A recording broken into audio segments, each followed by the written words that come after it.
Bom dia, então, para todos, todas e todes. Hoje é dia 12 de abril de 2025. Nós estamos aqui na reunião do Círculo de Estudos e Pesquisas Freirianos. Um prazer estar com vocês. Hoje eu já contei aí para quem chegou antes que eu estou em São Paulo. Vim ontem participar de uma banca. E aí, mas eu poderia ter marcado o círculo, mas falei, acho que eu consigo fazer, que eu estou na casa de uma grande amiga minha, e para a gente não mudar a nossa agenda, né? Não mudar a nossa, nosso planejamento do ano. Eu quero dizer que a banca de ontem foi muito legal, assim, porque foi num programa de mestrado e doutorado que é interunidades aqui da USP, então, com a biologia, com a química, com a física, com a Faculdade de Educação, e o Fanley, ele fez uma tese tentando identificar as contribuições do Paulo Freire para os institutos federais de educação, e ele usou como objeto de pesquisa 4 campi dos institutos federais. Não usou a totalidade, né, porque são, parece que 46 municípios, é uma dimensão muito grande, assim, os institutos federais de São Paulo, mas ele pegou 4 campi, e ele fez a pesquisa a partir do coordenador da fala, né, de entrevistas. Na verdade, ele usou o círculo hermenêutico, da metodologia interativa. Aliás, quero falar dela, acho que a gente depois podia... Eu fiquei muito curiosa para compreender um pouco mais, parece que a professora que desenvolveu essa metodologia interativa é da Federal Rural de Pernambuco. E foi muito interessante, porque a ideia, né, primeiro é achar métodos de pesquisa que também sejam coerentes com o pensamento do Paulo Freire, que é o que a gente também tem buscado, que a gente trouxe o grupo do professor Celso Renz, né, para a gente conversar um pouco a partir dos círculos, que eles também fazem lá, os círculos dialógicos formativos. Tem mais um nome aí, mas eu esqueci. E a gente também, eu acho que essa metodologia também me pareceu uma metodologia interessante, assim, porque ela dá conta de trabalhar com um círculo de entrevistas, e esse círculo de entrevistas ele vai sendo recriado a partir dessa fala dos sujeitos, a partir de movimentos de síntese e tal. Achei bem interessante a forma como o trabalho foi desenvolvido, a forma como ele criou essa coerência entre teoria e método, né, entre concepção e método. Achei que valeu a pena mesmo a forma. E ficamos, inclusive, de depois chamá-lo para vir aqui, para a gente fazer aquele encontros, né, nosso, dele trazer um pouco dessa reflexão, porque, gente, eu fico muito encantada quando eu vejo alguém de outra área, né, ele fez mestrado igual o Léo não está aqui hoje, ele justificou ali para a gente, mas ele fez mestrado na área de genética, e aí foi para a educação e foi fazer o doutorado com Paulo Freire também. Então, assim, é umas pessoas que eu acho que a gente tem que estar sempre junto para entender, né, como é que chega no Paulo Freire, como é que chega nessas discussões, o que é que leva para fazer uma pesquisa como essa, por exemplo, que eu particularmente gostei muito de ter participado da banca, gostei muito de ler o trabalho, é uma forma, por isso que também, só para eu encerrar, para dizer um bom dia para vocês, como diz a orientadora dele, a professora Maria Helena, quando achou um texto, né, porque ele me encontrou pelas redes, eu não conhecia, e aí ele achou um texto e foi ler um texto e falou, olha, a visão que a gente tem do Paulo Freire é muito parecida com a visão que a Camila colocou no artigo, então foi daí que foram me encontrar para participar da banca. E realmente é um pensamento, uma expressão, uma discussão freiriana que eu acho que se aproxima muito das nossas formas de ver o Paulo Freire. Então, depois eu vou fazer o convite para ele estar conosco algum desses dias aí dos nossos encontros. Então, era isso, só para contar essa novidade, compartilhar com vocês. Hoje a gente tem o grupo em leitura que planejou, que trabalha antes da gente estar aqui no sábado de manhã para que a gente possa discutir o livro Política e Educação, que é o livro desse nosso semestre, né, desse ano de 2025, e aí eu passo a palavra para as meninas. Não sei se tem meninos nessa história, mas eu acho que são só meninas, pelo menos no dia de hoje, e para a gente fazer essa discussão sobre o livro.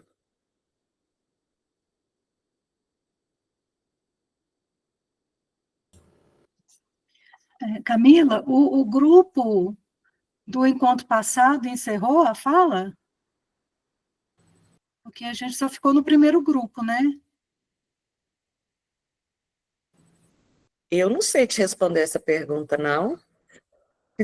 Porque se eles É o grupo que encerraram, sabe. seríamos eu e a Bruna e teria a continuidade dos outros grupos, né? Mas eu queria saber se o primeiro grupo, com a Lana, com a Amanda, se eles encerraram a fala deles. Porque a gente estava no calor da discussão deles, né, no último encontro, da apresentação.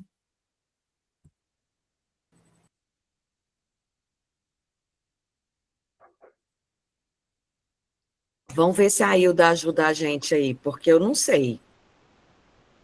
Bom dia, pessoal. Eu estou buscando aqui na memória da aula. Realmente, assim, a gente começou um debate, né? E a ideia era fazer os 4 primeiros partes do livro, mas infelizmente ficou na primeira, né? Ou felizmente, porque rendeu, foi muito produtivo. Mas eu penso, Adriana, que a gente pode seguir, porque não tem nenhum dos representantes aqui que iria, né, continuar. E assim, tem um slide que foi preparado pela Isabela, que tem uma sequência. Eu vou colocar aqui, Camila, não sei quem poderia compartilhar. Não sei se vocês vão usar esse, porque ele foi preparado, inclusive, por vocês, né? A parte. Então, como a Isabela, ela que tinha feito a parte junto comigo, né? E aí eu e a Bruna, então, nos unimos e fizemos separado da apresentação que estava antes. Ah, tá. Mas se quiserem usar, porque aí, Camila, a gente até pensou no grupo em manter esse slide como uma memória mesmo, porque ele faz uma sequência bem bacana, né? E ficou bem bonito o layout dele. E a gente deixaria como um PDF, uma produção já, um registro de resumo, uma reflexão, alguma coisa assim. Penso que pode vocês continuarem, Adriana, assim, a partir desse novo momento. Então, tá bom. Então, eu vou iniciar, né? Eu e a Bruna dividimos um capítulo que ele já é bem... Ele é um capítulo pequeno, mas ele é muito potente, no sentido de que ele traz muitas ideias e muitas discussões a respeito da educação de adultos. E aí, eu e a Bruna resolvemos, então, a gente planejou de que eu iniciaria, né, a primeira parte do capítulo e ela faria a conclusão. Eu quero primeiro desejar bom dia a todos, a todas e todes, e dizer que a Bruna vai finalizar, eu vou ter que sair um pouco mais cedo, porque eu vou ter que levar meu marido para uma consulta, para um exame, que a gente tentou mudar e sem possibilidade. Então, o nosso capítulo de hoje, né, é sobre educação de adultos, algumas reflexões, e é um capítulo que vai nos convidar para situarmos a educação de adultos como educação popular, né? Então, assim, o Paulo Freire, ele já faz esse convite, ele já faz esse movimento, dizendo, né, que para a gente entender como que é essa educação de adultos e criar, talvez, uma formação de professores ou educadores populares, é situar a educação de adultos como educação popular. E, para isso, tem algumas exigências, né? Ele fala de algumas exigências, né? A primeira delas é que a realidade, né, essa realidade da educação popular, ela vai exigir uma sensibilidade, uma competência científica dos educadores e das educadoras. E aí eu fiz essa pergunta, qual realidade, né, que o Paulo Freire está se referindo? Que realidade é essa? Né? Então, tem as questões políticas, e ele mesmo já fala, nos diz, né, o tempo todo, que ensinar é um ato político. Não é? E aí, dentro dessa realidade, né, ele traz também que a forma como os alunos são ensinados e o que lhes é ensinado serve como uma agenda política. Né? E se a gente pegar, né, a própria concepção da educação popular, né, que é um processo de militância, né, de prática educativa como prática política, né, uma das principais concepções da educação popular, né, a gente vai pensar, então, como que seria essas práticas educativas desses professores. Né? O capítulo vai nos trazer, o Paulo Freire nos diz que não é somente processos didáticos e conteúdos. Ele não limita isso, né? Ele não vai dizer que para os professores e professoras trabalharem numa perspectiva da educação popular não é somente metodologias, ele vai além disso, né? E aí eu gosto muito, né? Eu conversei muito com a Bruna quando a gente foi planejar essa questão da cotidianidade, né? Do cotidiano dessas pessoas. Né? Como é que é para esse professor, que muitas vezes tem uma formação que não condiz com a realidade dos seus educandos, não é? Como é que é essa cotidianidade que o Paulo Freire fala numa perspectiva dos conhecimentos populares? Né? E aí ele fala, né, ele afirma, né, que o educador ele precisa estar atento às realidades populares. Então, olha só o exercício que o Paulo Freire faz, né? Ele diz, então, que a gente precisa localizar a educação de adultos numa perspectiva da educação popular, não é? Ele nos traz, né, que como os alunos são ensinados, né, é também um desafio, é um ato político, não é? E ele ainda destaca que não é somente as questões de metodologia, que não existe uma prática, um modelo, né? Ele não reduz essa questão de situar a educação de adultos na educação popular a meras práticas, né? E ele alerta, ele faz um alerta, né, de que o educador ele precisa estar atento às realidades populares, né? E novamente vem a pergunta, mas as realidades, quais são elas? Aí ele fala no próprio capítulo, né, as realidades culturais, religiosas, né, a luta por direitos de resistência. Então, para esse professor, né, antes de mais nada, é preciso que ele entenda como é que é essa cotidianidade que o Paulo Freire fala, né? Como é que é o cotidiano desses educandos, né, na educação de adultos, e que vivem o tempo todo, né, essas realidades aí que fazem parte da sua aprendizagem, né? E ele fala de alguns programas, né, que vai abranger, quando a gente faz o exercício de trazer essa educação de adultos para a educação popular, ele vai falar de alguns programas que vão abranger essa educação de adultos ao mesmo tempo e que faz com que esse professor conheça essas realidades, né? Então, ele vai falar que um deles é a alfabetização, a educação de base em profissionalização e saúde primária. Eu achei isso aqui tão interessante, mas muito interessante, né? Porque aí a gente vai também entender o processo, né, de como que essa questão da saúde primária, ela influencia na vida e no cotidiano dessas pessoas, né, que vivem essas lutas o tempo todo. E o quanto é essencial que o professor tenha clareza disso, tenha conhecimento disso. Né? E eu conversei essa semana com uma professora que trabalha, né, na educação de jovens e adultos aqui em Catalão, e ela me fala que no meio da aula eles vão falar de uma doença que a família está enfrentando, E aí, se esse professor não entende que esse momento também é um momento de aprendizagem para ele, esse professor vai desconsiderar, né, essa riqueza, né, que são essas trocas de saberes, e vai chamar essa pessoa para um que a gente chama de depósito de conhecimento. Né? Então, essa não é a proposta da educação de adultos que o Paulo Freire acredita que ele situa dentro da educação popular. Né?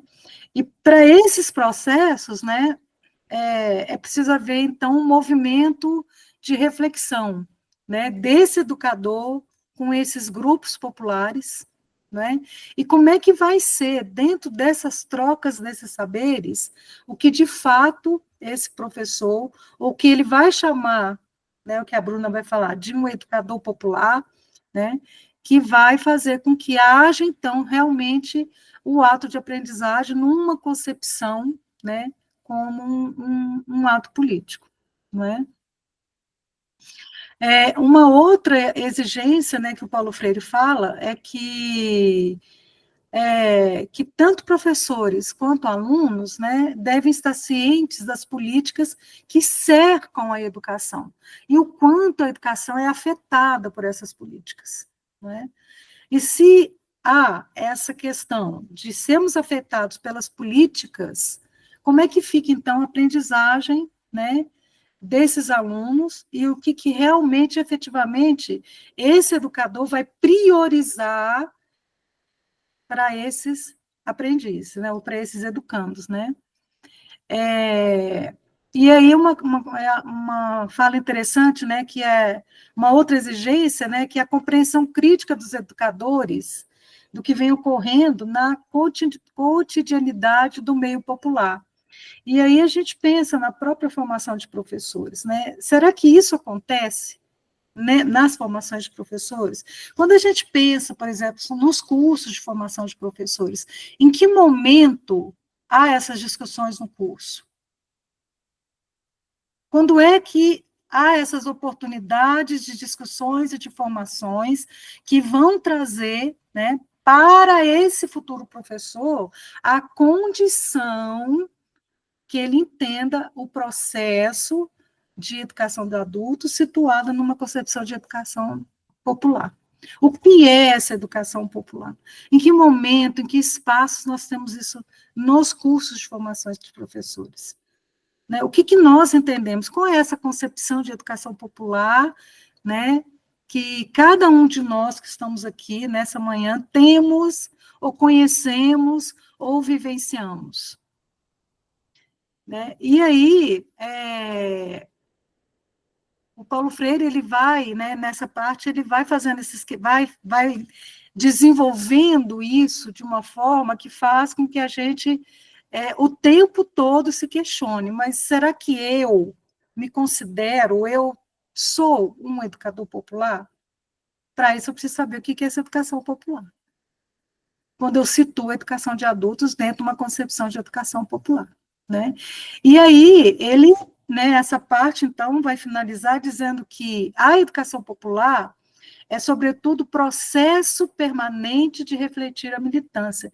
Eu acho isso aqui, assim, eu acho que a gente tem percebido, eu tenho percebido principalmente, né, uma falta de fôlego por essa militância, né? Eu não me lembro agora quem falou, não sei se foi na sua aula, Camila, de quarta-feira, um desencantamento, né, pela educação, pela profissão professor, e aí postaram hoje no grupo, acho que foi a Lana, né, a questão da carreira né, do professor entrando em colapso, né, e eu acho que refletir essa militância é militar pelo quê e por quem. Né? A gente precisa entender que a educação popular, ela é uma das concepções dela, né? Então, a prática educativa como prática política. Por isso que eu falo que ensinar, por isso que o Paulo Freire fala que ensinar é um ato político. Né? Mas de que política nós estamos falando? Né? Que ato político é esse? né? Que prática educativa como prática política, né? E aí ele finaliza essa parte dizendo, né? Essa prática política, essa prática educativa, como prática política que se recusa a aprisionar na estreiteza burocrática de procedimentos escolarizantes. É um ato de conscientização. Então, assim, é aquilo que eu, no início da minha fala, né, é um capítulo pequenininho, mas é muito, muito potente no sentido de nos fazer refletir, né, sobre se de fato nós somos educadores populares. Eu acho que é a questão que fica, né, se somos, né, de que forma, do ponto de vista de práticas, nesse cotidiano que o Paulo Freire fala, dessas pessoas, né? O que de fato priorizar enquanto o processo de ensino e aprendizagem. E aí eu encerro aqui e passo a palavra para a Bruna. Beleza, muito obrigada. Bruna, antes de você começar, então, porque tem gente no círculo que começa hoje, tem gente que não veio no encontro passado, então eu acho que é importante a gente fazer um pouco. Aqui eu coloquei no chat, gente, só o resgate para vocês verem. O grupo em leitura do Política e Educação, ele decidiu trabalhar com eixos temáticos, assim, com temas. Então, no mês de março, o primeiro eixo temático foi Educação como Prática Política, que aí foi a Alana e a Amanda, e aí nós trabalhamos aí com os capítulos, eu quero só localizar, porque aí as pessoas também podem, porque senão fica meio, onde que eu estou, para onde que eu vou, né, qual é a discussão que estamos fazendo. Então, em março, nós discutimos as primeiras palavras em tese, né, educação permanente e as cidades educativas, e a pergunta era, como a educação pode ser um instrumento de mudança social? A educação como ato político, a relação entre educação e transformação social, a cidade como espaço educativo e educação como processo permanente. Hoje, nós estamos trabalhando com o segundo eixo do livro Política e Educação, que o grupo chamou, nós não, foi o grupo que fez, Educação Popular e Conscientização, que era a Isabela e a Adriana. A Isabela teve um problema, pediu lá no grupo em leitura quem poderia ajudá-la, porque hoje ela não poderia estar. A Bruna entrou no lugar da Isabela, gentilmente, para fazer a discussão desse segundo eixo temático hoje, junto com a Adriana. E o capítulo, os capítulos que hoje fazem parte dessa temática é esse, Educação de Adultos, hoje algumas reflexões. Qual o papel da educação popular na luta por justiça social? Os temas, a educação de adultos como educação popular, a importância da conscientização política na educação e o papel do educador popular na luta por justiça social. Eu acho que localizado isso, é por isso que, então, nós estamos hoje, talvez aí, concentrando o debate nessa discussão da educação popular, da educação de jovens e adultos, que eu acho que é uma discussão que a gente também faz pouco aqui no Círculo, então eu acho que é importante a gente também trazer. E depois eu vou mandar para vocês os outros eixos, que aí vocês também podem já saber antecipadamente, talvez até trazer aí também contribuições para o diálogo a partir dessa leitura que este grupo fez, colocando em eixos, né, porque a gente tem um pouco essa prática de não ficar fazendo a discussão do texto em si, mas é o texto problematizado, é o texto a partir da realidade, é o texto, né, porque o texto em si a gente sabe que exige a leitura, mas a gente aqui vai problematizar, vai tematizar, vai trazer realidades aqui que são nossas, né, por isso que não é só a fala do grupo em leitura, por isso que nós estamos dizendo que no primeiro eixo, que foi lá em março, a gente não conseguiu terminar a discussão, porque a gente começa e, enfim, naquele momento a gente tinha a discussão da portaria, da instrução normativa daqui da Prefeitura, da Secretaria Municipal de Uberlândia, restringindo ou colocando regras para deixar, né, na verdade, qualificar seus professores e suas professoras da educação básica, colocando mais dificuldades do que condição, e esse foi um tema que acabou girando muito em relação ao encontro anterior. Então, é só para a gente se localizar, e aí passa a palavra para a Bruna, e sintam-se à vontade para conversar, porque é um diálogo sobre isso, certo? Certo. Bom dia, pessoal. Então, eu vou expor aqui só para a gente dar uma continuidade, e a gente já abre para poder dialogarmos sobre esse tema tão importante, né? Bom, como a Adriana bem colocou a vocês, nós dialogamos um pouquinho sobre este capítulo, né, capítulo 3, que fala sobre essa educação de adultos hoje e traz algumas reflexões ali. Eu disse a ela o seguinte, né, na nossa conversa, como um capítulo tão pequeno, né, porque o nosso é dado de 2 páginas, se a gente for olhar, nem dá para a gente escrever basicamente um outro livro só desse capítulo, né? Mediante as discussões ali, se a gente for mesmo fazer a problematização de todo esse contexto que o Freire nos apresenta em relação à educação de adultos, que depois ele traz alguns pontos de referência, né? Como bem a Adriana nos salientou aí no processo dela de discussão. E eu até disse assim para ela, a professora Camila, eu falei assim, nossa, Adriana, para a gente compreender esse capítulo tão pequeno, a gente tem que saber todos os conceitos que o Freire dialoga conosco em outras obras, né?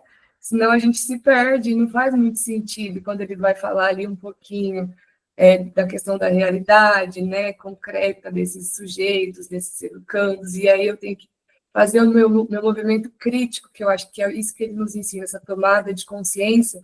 O que seria, então, essa análise concreta? Porque a gente tem diversos tipos de análises concretas, né, dos nossos momentos educativos ali, e partindo, né, dessa questão da educação de adultos, que eu confesso a vocês que é um tema que eu pouco estudei, e aí por isso que eu tive que levar, né, essa movimentação crítica para poder entender um pouquinho como que o Freire ia dialogar esses processos formativos. Bom, então, como a Adri falou para vocês, ele traz ali, né, o contexto histórico, um pouquinho dessa educação popular, ele vai dialogar ali que no Brasil, né, e na América Latina houve esse amadurecimento, né, desse contexto, desse conceito, né, vamos assim nomear aí o termo que ele nos coloca, e que essa educação ela foi se tornando então mais abrangente. Por isso que ele discute ela como uma educação de corte progressista, ele nomeia exatamente como isso, como essa palavra. E aí eu fiquei me perguntando, assim, mas o que diferenciava, porque eu conheço a educação de jovens e adultos, quando eu vi na pedagogia, foi o meu único contato que tive, né, no estágio, com essa educação de adultos que o Freire dialoga conosco. Eu acho que, trazendo por esse movimento aí de pensamento crítico, a gente reflete um pouquinho, né, e consegue compreender as diferenças que o autor vai nos trazer, principalmente quando ele traz essa questão do corte progressista, né, que é uma educação que ele vai nos dizer lá no capítulo assim, olha, lá em Pedagogia do Oprimido, né, eu vou falar sobre a educação bancária. Então, essa educação popular de corte progressista, ela tem que superar essa educação bancária. Então, para eu entender o que seria isso, eu vou ter que ir lá em Pedagogia do Oprimido, compreender o que seria essa educação bancária, né, que é onde o professor ele deposita, né, o conteúdo para aquele educando, e aí não há aquele contexto, aquela análise do contexto concreto, né, daquele educando. Pode falar, Carlos, acho que eu estou te vendo. Oi, gente, bom dia. Bruno, aliás, a Adriana já me instigou com algumas perguntas, né? É um campo que eu me aproximo bastante, e depois eu vou falar, não vou me estender agora, até para tentar ser sucinto, mas quando você traz a questão da pedagogia do oprimido, e eu quis aproveitar a oportunidade, né? Eu acho que é a obra base para a gente pensar numa educação popular de inspiração freiriana, né? Quando ele coloca uma pedagogia com e não de uma pedagogia para, né? E aí tem uma parte que o Freire traz na pedagogia do oprimido que eu acho muito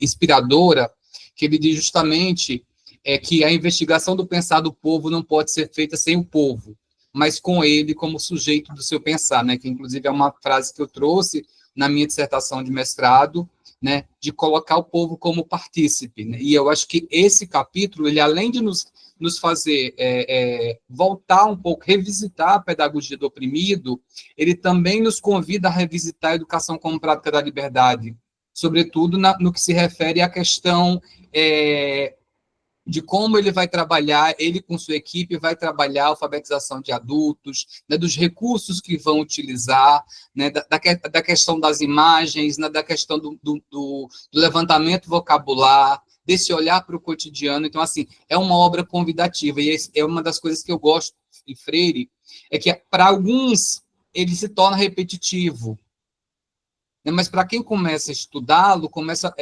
perceber essas conexões, essas confluências entre as obras que vão, né, nos ajudando a entender melhor a respeito. Tá?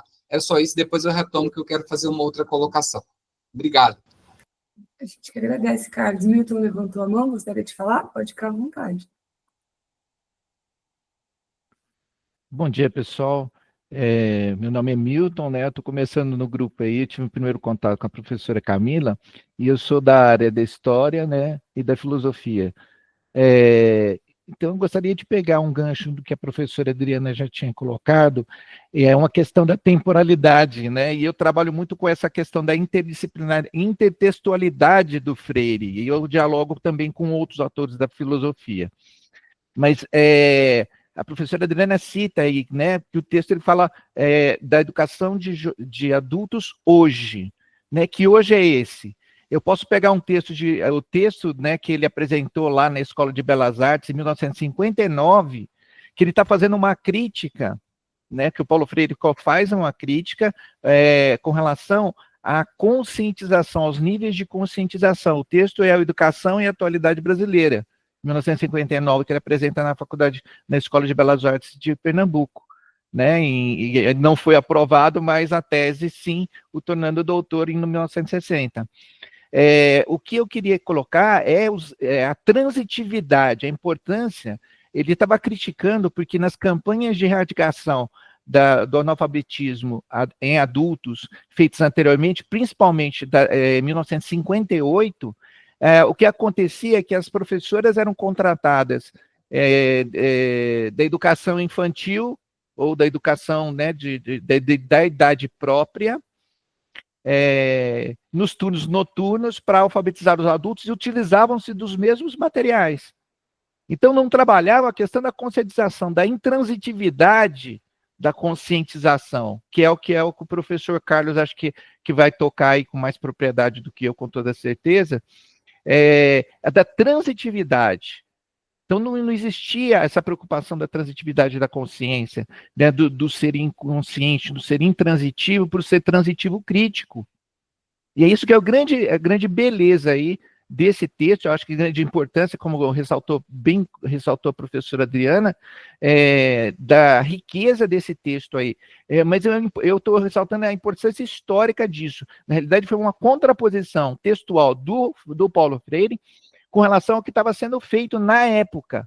Então, hoje, desse texto aí, né, mesmo sendo um texto de 1992, esse atual que a gente está discutindo agora, claro, né, ele já retoma o hoje de 1959, ou seja, uma atemporalidade desse discurso. Porque se nós não trabalharmos a educação de adultos com a praxis da conscientização, da transitividade da consciência, então nós não estamos fazendo nada de novo, realmente não estamos fazendo uma educação política.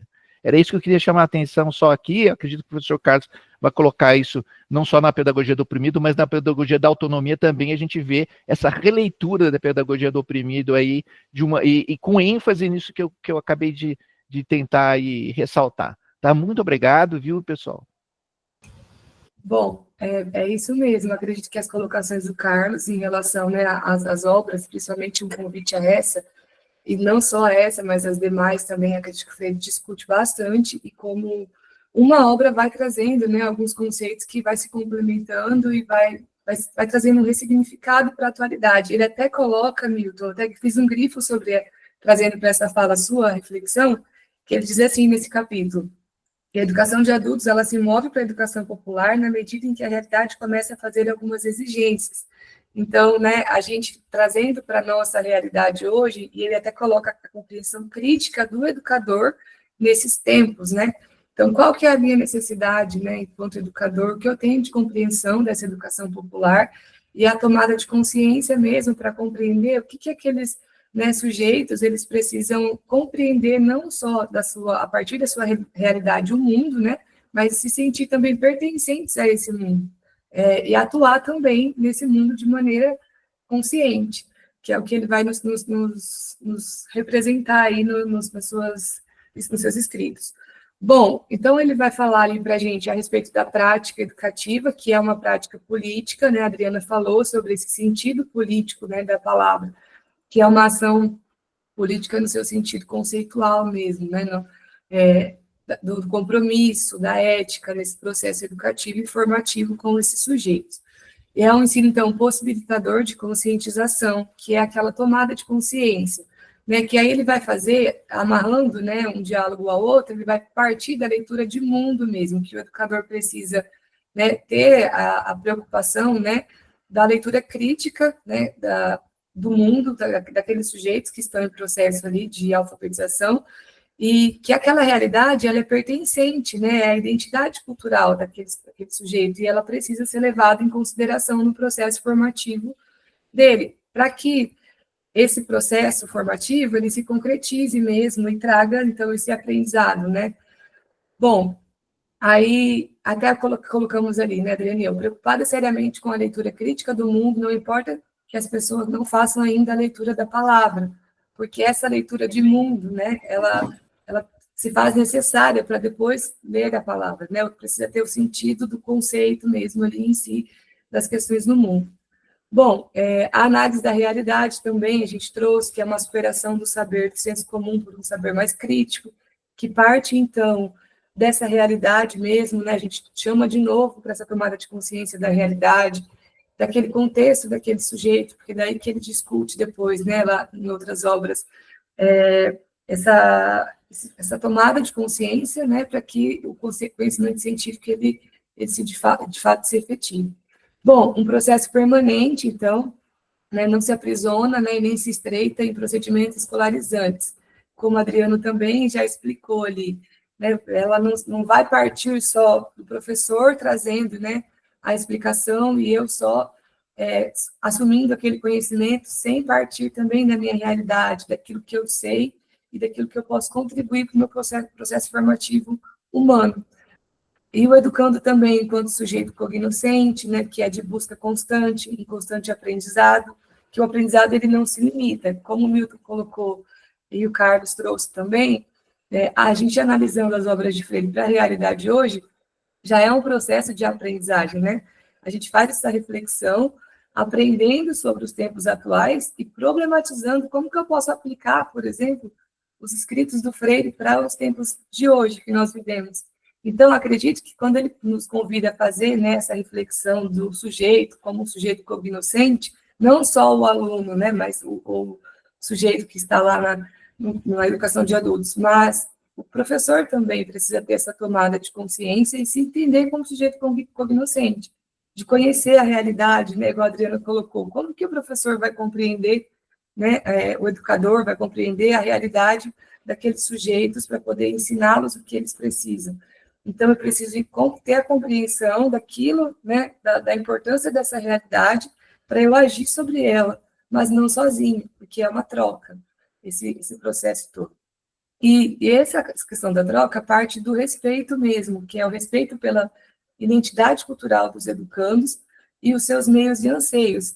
Lendo, né, outras obras de Freire, principalmente a que eu pesquisei, defendi a dissertação no mês passado, ele retoma muito isso, essa questão do medo, do respeito ao medo e aos anseios das outras pessoas, né? E como é importante que o educador tenha essa tomada de consciência do papel político e ético que ele faz na vida daquele ser humano e da formação que ele precisa, né, contribuir, colaborar para essa formação humana. Então, a partir dessa tomada de consciência, do entendimento da realidade cultural daqueles sujeitos, né, do conhecimento da importância da colaboração desses sujeitos para o próprio processo formativo, não só desses sujeitos mesmo, mas como do professor, do educador também.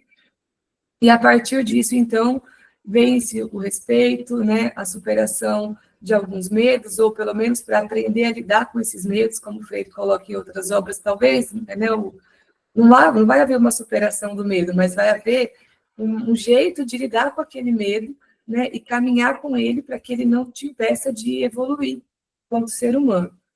E também esse ensino e alfabetização com palavras pertencentes, então, à experiência existencial do educando, que acho que isso que é o mais importante, né, na educação de adultos, trazendo para essas reflexões, né, do hoje ali, que ele vai discutir. Então, eu preciso compreender que essa realidade, né, e essas palavras, elas têm que ter um contexto para aquelas pessoas, né, e aquele contexto, ele vai trazer possibilidades dos conhecimentos necessários para sair do conhecimento de senso comum, que é o que ele vai nos fazer pensar ali. Bom, eu acho que seria isso. Eu gostei muito de estudar esse capítulo, eu acho que aprendi bastante, né? Como eu disse a vocês, é meu primeiro contato com a educação popular. De fato, essa educação ele chama de corte progressista, né? Eu tinha uma outra visão de educação de adultos, e aprendi bastante. Vou deixar aberto, então, para a gente ir dialogando sobre. Oh, Milton, acho que levantou a mão, pode falar. Sou eu de novo. É assim, mas é porque foi tão importante essa fala da professora Bruna agora, né? Eu não conheço a sua dissertação, professora, mas depois eu gostaria de ler. Com relação a essa questão do medo, eu queria tocar nesse assunto. Você falou uma coisa que eu gostaria, que saiu da minha garganta aqui. A questão do medo que vem do autoritarismo. E se nós, como educadores, não trabalharmos com o aluno, e não para o aluno, e não pelo aluno, nós trabalharmos com o aluno, na conscientização do fato histórico, ou seja, a temporalidade da educação em termos de consciência, né? Só assim a gente vai superar esse medo que vem do quê? Da educação bancária, que esse medo que vem da educação imposta, da imposição que nós sofremos como educadores também, né? Então, ao educarmos, né? Eu acho que o professor Carlos vai falar melhor que eu, com certeza. Ao educarmos, nós estamos nos educando também nessa questão da dominação, do medo de educar hoje. Hoje nós temos medo de educar. Quem está na prática aí mesmo, nós temos medo de educar, porque tem coisas que nós não podemos falar explicitamente, mas que nós temos que trabalhar, sim, a conscientização. Essa transitividade que o Freire coloca em vários textos dele, transitividade da consciência, ele coloca isso em vários textos, desde 1959, ele está tocando nesse assunto e vai, igual o professor Carlos com certeza vai falar, até na pedagogia da autonomia, ele volta a falar nessa questão de trabalhar com a consciência transitiva crítica, que é a grande transformação. O senhor citou, professor Carlos, uma grande obra, que eu estou me debruçando sobre ela, à luz da maiêutica socrática, que é a educação como prática da liberdade. Ali é a grande chave para mim. Ali é a grande chave para trabalhar essa transitividade consciencial, que vai fazer com que a gente consiga, nós, como educadores, educandos, trabalharmos o medo da realidade do fato histórico que nós estamos vivendo. É por isso que eu acho tão atemporal essas discussões. Né? Eu vou evoluindo décadas nos escritos do Paulo Freire, e a discussão dele é a mesma, a preocupação dele é a mesma, porque é atemporal. Ou seja, como nós devemos interpretar o fato histórico que está acontecendo hoje. E esse título do texto, né, que a professora Bruna discutiu tão brilhantemente, fala isso, né? Educação de adultos hoje. Esse hoje é hoje, né? No saber e no fazer do pensamento freiriano. Muito obrigado, viu, pessoal? Desculpe aí mais uma intromissão, tá? Obrigado. Acho que é a Elaine, né? A Elaine quer falar. Olá, bom dia. É um desafio. Hoje, eu sou professora de História, e eu atuo também na EJA, na EJA Pemaja, né, na Educação de Jovens e Adultos, lá junto com a Adriana. A Adriana era a gestora da escola na época, com o Léo de manhã. E à noite eu estou vivenciando a experiência de estar na educação de jovens e adultos. Eu sou professora eventual, então eu vou em todas as salas. Faltou professores, e os professores, infelizmente, estão adoecendo muito. Então, eu vou do 6º ao 9º período e vou também na PEMAJA, que é alfabetização, né? E aí, eu tenho percebido que hoje, né, a educação de jovens e adultos hoje tem nos apresentado um grande desafio. Por quê? Qual é a situação que nós estamos vivenciando hoje? E eu estou na escola de manhã, eu estou vendo o processo acontecendo da manhã, do fundamental, e indo para o noturno. Eu pego aqueles alunos que dão muito trabalho e que já têm 15 anos de idade, que está repetindo as séries, e tem problemas de indisciplina, tem problemas familiares, e aí o que eu faço? Não é nem convido, eu transporto esse aluno para o turno da noite. Então, à noite, na nossa escola, e não é só na nossa escola, eu vejo os colegas nas formações, no CEMEP, a fala é uma fala bem, todo mundo falando a mesma coisa, né? A EJA, infelizmente, nas escolas, a EJA hoje está se tornando um depósito de alunos problemáticos da manhã, estão indo para a noite.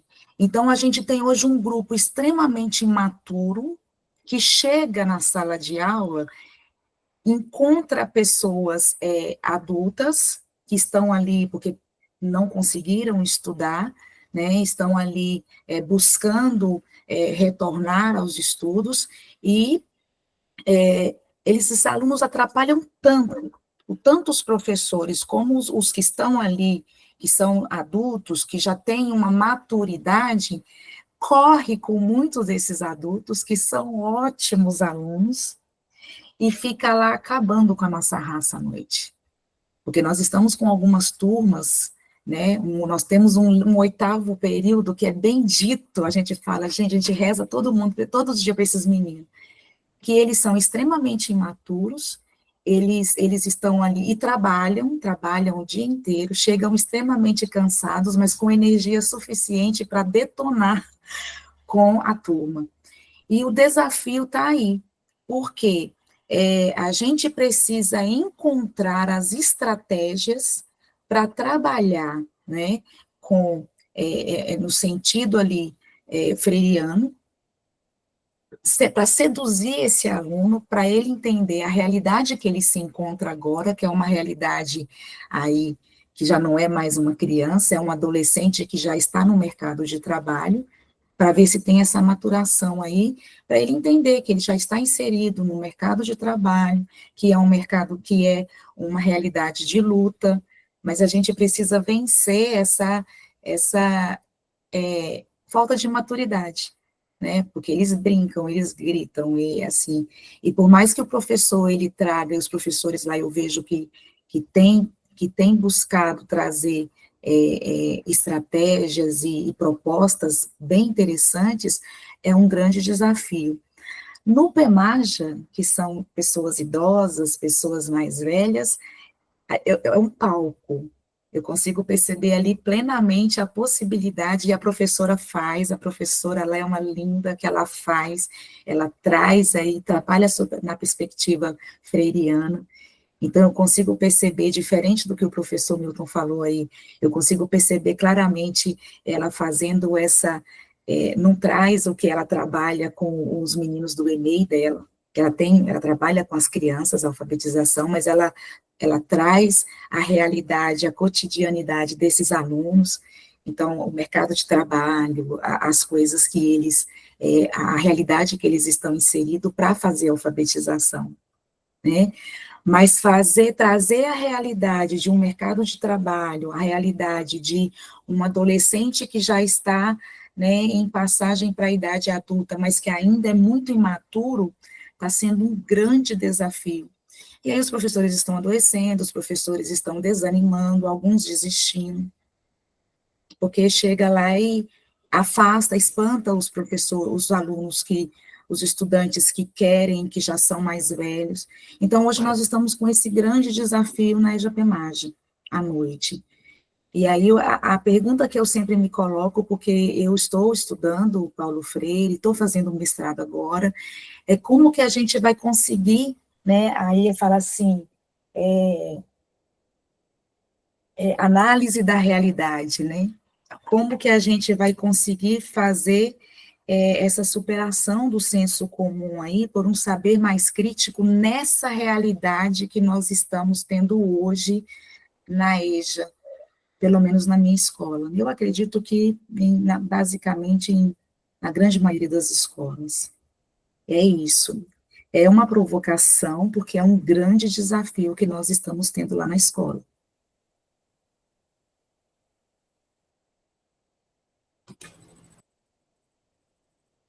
Carlos, acho que é você.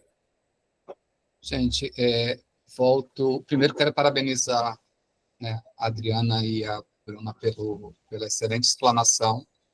De fato, concordo com a Adriana, é um capítulo muito provocativo, né, porque assim, traz muitas questões, né, porque em um parágrafo ele mexe, por exemplo, ele nos instiga a pensar currículo, didática, né? No outro parágrafo ele já nos leva a olhar para um outro aspecto, né? E aí eu fui fazendo algumas anotações a partir do meu lugar, que eu inclusive escrevi um capítulo do livro sobre isso, né? Que começo como aluno de supletivo do primeiro grau, por conta de uma condição de morar na zona rural, então eu tive um processo de escolarização interrompido, e aí precisei fazer supletivo, né, precisei recorrer a esse formato de educação para poder conseguir fazer o primeiro grau, e que depois me tornei professor da EJA, né, numa época em que estava naquela coisa no Ceará, Tasso, Ciro, Lúcio, né, que eram todos da mesma panelinha, e compraram o Telecurso 2000,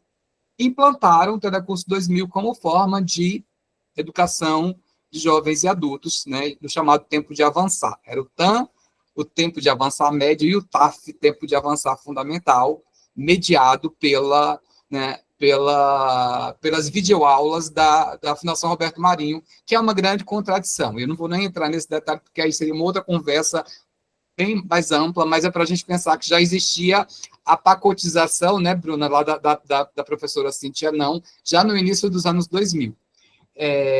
O Paulo Freire, nessa obra, eu acho que quando ele coloca no capítulo Olhar para Hoje, ele escreve também numa época muito esperançoso, né? Esperançoso no sentido de ele estava vindo da experiência dele como secretário de Educação em São Paulo, a Constituição tinha sido aprovada, a LDB estava ali naquele processo, né? Porque aí, a partir de 96, a gente vai ver a EJA como modalidade, né? E aí a questão é justamente que essa EJA como modalidade, ela me parece que ela vai, né, se distanciando da perspectiva de educação popular, e eu acho que fica justamente o convite para a gente pensar qual o lugar da educação de jovens e adultos, né, naquela época, a educação de adultos, hoje, como modalidade, qual o lugar da educação de jovens e adultos nas políticas, nos documentos oficiais, né? E aí você vai começar a perceber coisas bem pequenas, né, e como ela vem sendo alvo de disputa, né, e eu acho que a Elaine traz isso muito bem, esse processo de juvenilização da EJA, que tem resultado numa questão bem complexa, porque acaba outras questões sendo atravessadas, como eu tenho ouvido a respeito da questão do etarismo, né, do desrespeito às pessoas mais, senhores e senhoras que querem voltar, né, e para a escola, mas e aí acabam sendo a um processo de desrespeito, resultando em conflitos, né, e é interessante que eu falo disso porque recentemente eu meio que não orientei, né, porque eu ainda não tenho essa, né, mas eu meio que tutorei 2 trabalhos de 2 pesquisas de mestrado sobre EJA, né, eu acompanhei, revisei e tudo mais, né, e uma falava justamente a respeito dessa questão dos alunos, uma outra com foco nos professores, né, e aí vem uma outra pergunta que eu acho que a Elaine traz muito bem, que é para a gente pensar qual o lugar da EJA na formação, no currículo de formação de professores. Né? E quem são esses professores que estão sendo lotados na EJA? Porque em alguns cursos de pedagogia, a gente consegue perceber que ainda minimamente, tem uma disciplina ali de educação de jovens e adultos. Mas e quem não vem da pedagogia? Né? Sabe? Né? Então, acho que é um ponto para a gente pensar, né? E aí, já finalizando, tem um outro fator que é o descaso da escola com relação a EJA. A gestão de algumas escolas, eu ouvi isso de uma professora que pesquisou no município aqui do Rio, que ela tinha que fazer o lanche, que ela tinha que preparar tudo, que ela tinha que ficar responsável pela escola à noite, porque a gestão não dava a mínima, né, em relação a isso. Então, assim, que atenção, ou qual o olhar da gestão em relação à educação de jovens em relação à educação de jovens e adultos? E aí, só para finalizar, duas coisas que eu tenho falado. Para a gente pensar a EJA como um processo de exclusão, que esses alunos vêm de um processo de exclusão escolar, que a gente às vezes evadiram nada, foram excluídos. E muitos deles estão sendo excluídos mais uma vez. Por quê? Porque a escola não busca, né, estratégias, e aí eu acho que isso passa pela formação continuada, passa por uma série de questões, como eu disse, daria uma discussão bastante ampla, acho que a Camila talvez possa retomar, e eu só queria, só para findar, dizer que, assim, nesse livro, eu acho interessante que o Freire traz um outro contexto, um outro conceito. Ele vinha falando até então da questão da educação como ato político, e aí ele vem falar da questão da politicidade, né? Um conceito que vai aparecer. Já não é mais a educação como um ato político, mas da gente pensar na qualidade de que política, né? Ou de que ato, de que educação a gente está falando, né? Que eu acho que, de certo modo, ele vai retomar na pedagogia da indignação, quando ele vai falar que o político, né, que atua, quando a gente está no contexto político, no sindicato ou no partido, a gente aprende da mesma forma que a gente aprende quando está na escola, então a gente vai se formando o tempo todo. E aí, só como a título de convite e provocação, eu queria deixar duas, né? Um livro da Maria Nobre Damasceno, intitulado A Pedagogia do Engajamento, de 1990, que eu acho que traz um pouco sobre essa questão da educação popular fora do contexto escolar. E eu acho que o livro da Ana Lúcia de Souza Freitas, Pedagogia da Conscientização, que são obras que também nos ajudam a gente perceber essa atualização daquilo que o Freire discutia. Gente, é isso. Me estendi, mas eu fiquei muito instigado, né, porque é um assunto que atravessa a minha formação, e Camila vai ver isso na minha tese.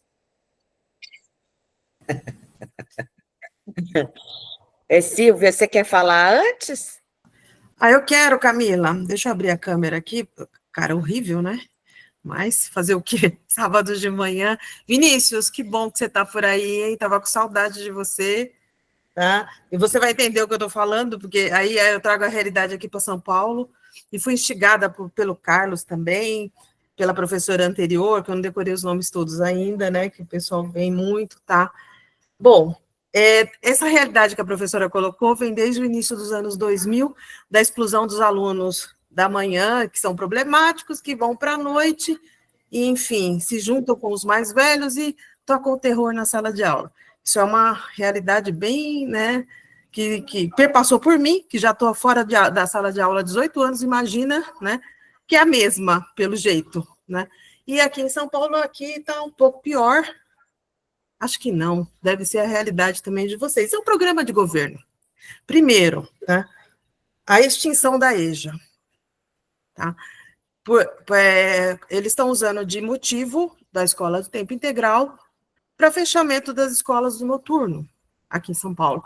Não sei a realidade dos demais estados, mas eu acompanho a discussão de Janase na Assembleia, e esse vem sendo uma discussão política, e acho que do Paulo Freire está totalmente na parte de conceituação, né, direcionada, mas o Carlos colocou uma coisa bem legal, que era no início da década de 90, então tinha muita esperança, Constituição, e agora, anos 2000 aqui, que a gente chegou no século 21, tá? A questão da EJA, isso eu discuti quando eu estava fazendo o curso aqui no Instituto Federal de Especialização em da Educação de Jovens e Adultos, era na parte de como lidar com essa realidade de alunos jovens, problemáticos ainda, mas que já estão no mercado de trabalho, e os alunos mais velhos. Então, o governo de São Paulo conseguiu achar uma solução, extinguir tudo, né? A solução é que não os alunos vão para o noturno? Não, não tem mais noturno. Então, eles estão fechando salas de aula no ensino noturno, e está uma coisa bem acelerada, abrindo escolas integrais, está acelerado, a escola integral para dar empreendedorismo, né? Aquilo que a gente já discutiu aqui também. E aí a finalidade do programa de governo, que é diferente do programa de governo federal, que é estimular o ensino de jovens e adultos, está assim, né, renascendo, né, porque foi bem apagado no governo Bolsonaro, é aqui no programa do Tarcísio extinguir a escola noturna para os jovens que saem da manhã problemáticos não voltarem e os adultos não procurarem a sua educação. Então, os professores estão sem essa alternativa até de escolher aulas à noite e para o EJA, porque as salas de aulas estão sendo fechadas, né? Essa é a discussão que está acontecendo na Assembleia, o embate, mas, enfim, a Assembleia é cooptada aqui totalmente pelo governo. Então, eu trago para a área política, tá? Essa discussão do Freire, não só quanto à preparação dos professores, mas os professores vão dar aula para quem? Né, se não tiver a sala de aula do noturno e se não tiver o EJA. Então, tem o CIEJA, que está fechando, ele está fechando os CIEJAs aqui também. Tem uma amiga que trabalha no CIEJA que a pressão é para fechamento dos CIEJAs. Tá? Então, e o nosso prefeito está também, né, cooptado por essa história aqui, tem que ter uma educação de qualidade o dia todo. Mas e o aluno que trabalha à noite? Que trabalha, durante o dia, né? Então, tem esses dois lados, tem a formação dos professores, tem a realidade aí colocada, eu não sei se em Minas, né, se no Nordeste, o Nordeste acho que às vezes é um pouco melhor, né, dependendo do governo que atuou, mas aqui em São Paulo a situação é de extinção da EJA. Tá? E o que vai acontecer? E aí surge uma nova etapa, que aí o Carlos, acho que estuda isso e colocou muito bem, que é a educação popular, que vai ter que abraçar isso por fora da educação oficial até. Como o Freire institucionalizou o MOVA, na época que tinha o Mobral, né? Acabou o Mobral, e ele trouxe o MOVA, trouxe o ensino popular para o ensino oficial na Prefeitura de São Paulo. Na época eu fiz parte do MOVA, estava no fervo do Paulo Freire aqui. Então, vai ser um novo desafio, acho que para os professores, para quem está no meio popular, na educação popular. O MST tem exemplos maravilhosos de educação popular, né, no Brasil todo. Então, só queria deixar essa discussão mais apimentada para Camila, né? Camila, te passo a palavra. Obrigada, Silvia. Eu não sei se dou conta de fazer toda essa discussão, mas acho que todo mundo aí já fez uma... Eu tenho que ficar quieta, porque aqui a internet acho que é mais... Mas vocês me ouvem bem? Sim. Eu vou tentar fazer desde o começo, assim, algumas reflexões que quem está no círculo há um tempo sabe do cuidado que eu tenho, Elaine, de falar sobre educação de jovens e adultos. Por quê? Porque eu não tenho essa experiência de vivenciar a educação de jovens e adultos. E eu respeito muito, por isso que eu sempre falo assim, por que meu tema para estudar Paulo Freire é a formação de professores? Porque é isso que eu faço. Então, é disso que eu falo, é desse lugar que eu habito, é desse lugar que eu reflito, é dessa experiência que eu vou construindo nessa reflexão que eu estou construindo a minha relação com o conhecimento, com a realidade, com as pessoas, enfim. Então, eu sempre me afastei muito do debate da educação de jovens e adultos, porque eu me acho uma estranha, né, ou uma intrusa no meio da educação de jovens e adultos. E aí eu quero contar para vocês que a única experiência que eu tive foi quando eu trabalhava ainda numa instituição privada, na Faculdade Católica, tinha um programa que chamava Brasil Alfabetizado, que era de uma proposta de que as instituições seriam instituições parceiras, essas instituições elas ficavam responsáveis por arrumar pessoas para serem professores voluntários, e tinham uma rede construída de voluntários que iam para as escolas, aqui lá em Uberlândia, né, a gente trabalhou com salas de aula em espaços diferentes, tinham alguns, por exemplo, que eram igrejas, enfim, lugares que não precisavam necessariamente ser escola, mas que acontecia. Então, nessa rede construída no município de Uberlândia, essa instituição que eu trabalhava, que era a Faculdade Católica, ficou responsável por 8 salas de aula de educação de jovens e adultos. E, nesse sentido, a gente fez, em parceria com a ESEBA, inclusive, um curso de formação para esses voluntários que iam trabalhar na educação de jovens e adultos. Então, eu estou localizando para vocês entenderem que dessa minha experiência, então, desse lugar de muito cuidado, de muito respeito, de muita... assim, de um olhar para quem faz, e eu penso, nossa, realmente deve ser difícil, a minha análise fica sempre nesse lugar que eu acho que o Carlos e Silvia apontam aí, de que é sempre uma política pública que fica à margem. É sempre uma política pública que vamos trabalhar com voluntários, vamos ver, eu lembro de uma época na prefeitura também, que os professores que davam aula aí não era mais PEMEJA, porque é cada nome que vai inventando, mas enfim, era educação de jovens e adultos, eram com estagiários da universidade.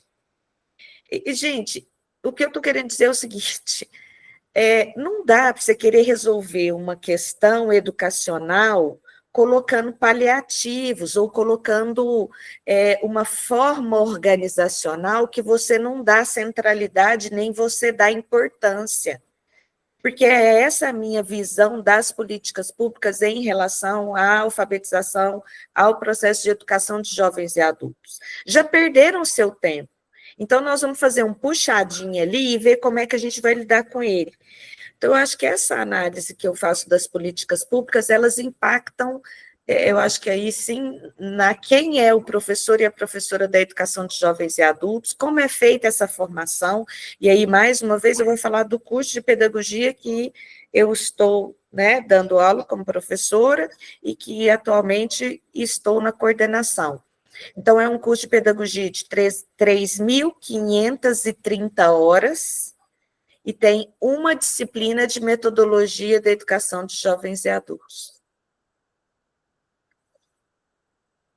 Entendem? E eu estou falando até de mim, então, para não dizer também, você está falando só das políticas públicas, eu estou falando do meu lugar também. Olha o lugar que tem educação de jovens e adultos.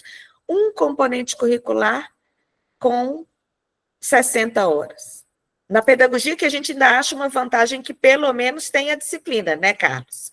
Pelo menos vai ver alguma coisa, porque nas licenciaturas nem isso tem. Então, veja, é muita falácia dizer que tem a preocupação com a educação de jovens e adultos, quando efetivamente a gente não tem. Até porque fica nessa disputa do que é obrigatório e o que não é obrigatório, o que eu tenho que fazer e o que eu posso ou não fazer. E o posso ou não fazer é a educação de jovens adultos. Então, é quando dá, quando pode, quando sobra, quando tem alguém voluntário que vem trabalhar pela causa.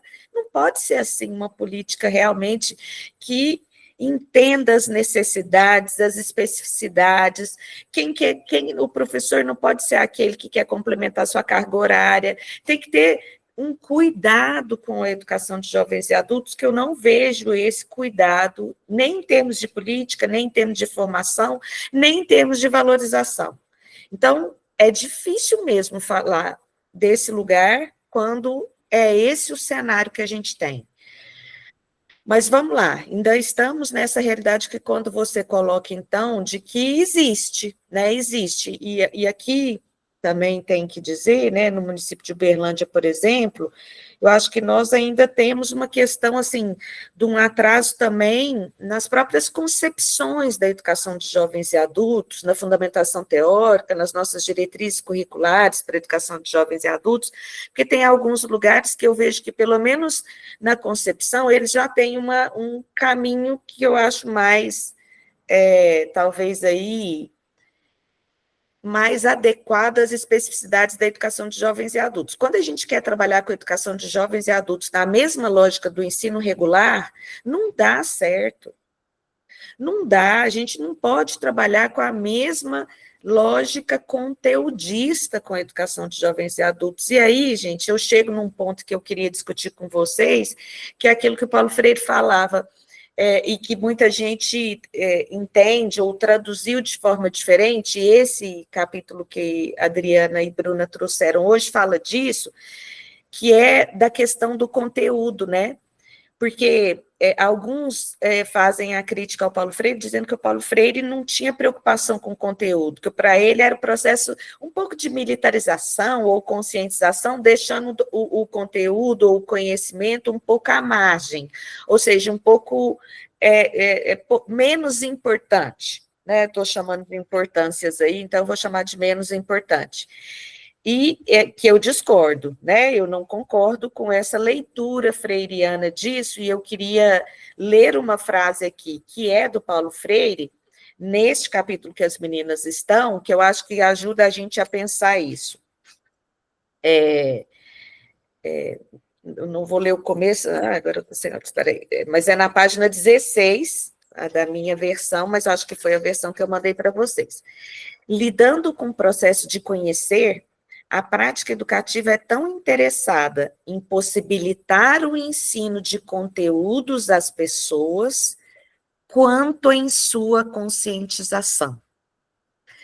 Ou seja, eu não leio em nenhum momento no Paulo Freire essa pouca importância à questão do conteúdo ou do conhecimento. Só que, na educação de jovens e adultos, não pode ser este o foco. Por quê, Elaine? Porque, para mim, se for isso, nós vamos ter dificuldade. Se o professor de matemática quiser ir lá e dar uma aula expositiva de matemática para um jovem que foi excluído do sistema, que foi convidado, como você disse, ou conduzido, como a Silvia disse, levado para o ensino noturno, por uma condição social, por uma necessidade, por uma imposição do próprio sistema, e eu não estou falando da escola em si, entendam, estou falando do sistema como um todo. Esse jovem já vai chegar mesmo querendo, vou usar o termo que se minha filha adolescente visse, ia falar, mãe, mas isso vai falar qual que é a sua idade. Mas assim, vai querer chegar colocando fogo no parquinho mesmo, assim, não tenha dúvida disso. Porque veja, o exercício é a gente se colocar na lógica desse jovem, assim. Veja qual o sentido, e aí ontem, eu vou chegar na banca, né? Ontem na banca foi muito interessante, assim, eu acho que banca é sempre aprendizagem demais para a gente, né? Assim, de ver outros colegas e outras colegas falando, e eu quero aqui fazer a referência correta para vocês, inclusive, depois poderem buscar. O título do trabalho da tese é A Formação de Professores de Biologia no Instituto Federal de São Paulo, um olhar à luz da pedagogia de Paulo Freire. E o autor é Fanley Bertotti da Cunha. O programa é um programa de pós-graduação interunidades de ensino de ciências. Então, é um programa USP, parece que agora tem até outras instituições que estão fazendo com essas licenciaturas, aí, com esses programas sobre o ensino. Então, ele, inclusive, não é a discussão dele não é educação de jovens e adultos, mas ele vai trazer um pouco esse caminho percorrido também na educação de jovens e adultos a partir do Paulo Freire, e a incompreensão de muitas pessoas sobre quem é, o que foi, o que propôs o próprio Paulo Freire. E veja como é que nessa hora, quando eu tenho professores de disciplinas específicas, formados nesses cursos de licenciatura, que aí eu vou chegar no ponto onde eu quero chegar para vocês. Eu acho que foi uma construção histórica e considero uma conquista a gente ter conseguido as licenciaturas de educação no campo. Eu acho que essa é uma conquista histórica da formação de professores nesse país. Eu acho que é uma conquista a gente ter uma licenciatura específica para quilombolas. Eu acho que é uma conquista a gente ter uma licenciatura específica para indígenas. E eu acho que a gente tinha que ter uma licenciatura específica para a educação de jovens e adultos. Enquanto a gente não tiver esse lugar da educação de jovens e adultos nesse país, assim, que vai da formação, vai para a sua valorização, não tem jeito, vai ficar sempre no penduricalho, e no penduricalho em todos os sentidos, o penduricalho na hora da formação, o penduricalho que eu digo, gente, é a superficialidade do processo. A educação de jovens e adultos, ela precisava estar toda voltada para a compreensão de uma pedagogia social para mim, porque você precisa entender quem que é esse sujeito que viveu uma vida sendo marginalizado pelo sistema de ensino. Não é uma pedagogia que eu vou trabalhar com crianças na mesma faixa etária, que eu vou trabalhar com conteúdos específicos de uma forma expositiva. Para mim, não é essa a lógica que a gente tem que pensar a educação de jovens e adultos. Então, entendam como esse discurso, essa fala de que a gente quer resolver o problema da educação de jovens e adultos e continua estruturalmente com a mesma compreensão, para mim, não passa de mais uma tentativa que vai fracassar. Vai fracassar e que quem sente as consequências é o professor e a professora que está lá. E veja que nas histórias que você contou para a gente, Elaine, você está falando de outra coisa aí que eu também tenho que é assim, a professora, ela é professora da manhã e vem à noite trabalhar com a educação de jovens e adultos, que é outra situação que a gente convive cotidianamente, usando o termo que a Adriana trouxe da cotidianidade, que a gente parece que naturalizou, de que não deveria ser, por nós, naturalizado, um professor e uma professora que precisam trabalhar 3 turnos, que precisam trabalhar 2 turnos. A profissão de professor, ela é demasiadamente desgastante. Eu não deveria... Então, todas as histórias que você fez exemplos aí, você está dizendo de professores, pelo menos, que trabalham 2 turnos, inclusive você. E ainda estuda, e ainda faz mestrado, e ainda faz nos tempos... Então... Né, porque é o que a gente também discutiu semana passada, como é que a gente discute, gente, a importância e a valorização docente se eu tenho uma prefeitura de uma cidade que faz uma instrução normativa para dizer como é que eu vou restringir a qualificação, a formação desses profissionais? Então, são muitas contradições do próprio sistema que fica dizendo que tem uma preocupação, que é a educação, que valoriza docente, mas não estou vendo isso na realidade. Aonde é que isso está, né? Então, eu acho que esse também é um ponto importante. Não dá para pensar, e aí eu queria também trazer, que Bruna já citou aí a defesa dela da dissertação de mestrado, e o título da dissertação de mestrado também, para quem é da área da educação infantil, eu super indico a leitura, que é o Ensino na Educação Infantil, Contribuições de Paulo Freire. Ela é da Universidade Estadual de Maringá, e agora, inclusive, não sei se a Bruna já contou para todo mundo, mas eu vou contar, que ela já passou no doutorado, então vai continuar na mesma linha, vai continuar também com essa